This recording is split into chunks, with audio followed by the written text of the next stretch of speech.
ახლა კი ინფორმაცია, რომელსაც აზერბაიჯანული მედია ავრცელებს. საერთაშორისო ნარკოტრაფიკის ფაქტზე აზერბაიჯანში მასშტაბური გამოძიება დაიწყო. ამის შესახებ ერთ-ერთი აზერბაიჯანული საინფორმაციო სააგენტო იუწყება.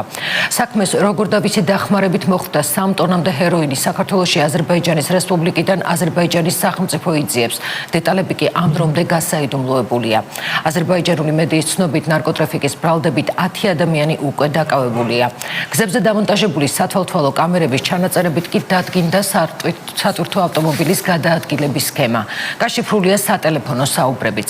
3 ტონამდე ჰეროინი საქართველოს საზღვარზე დაკავება ამერიკის სპეცსამსახურებისა და ქართველი სამართალდამცველების მიერ ერთობლივად ჩატარებული ოპერატიულ-სამძებრო ღონისძიების შედეგად განხორციელდა. მათივე ცნობით ამერიკის სპეცსამსახურებმა შეძლეს ვიდეოს გადაღებას თუ როგორ გადაადგილდებოდა სატვირთო ავტომანქანა აზერბაიჯანის ტერიტორიაზე.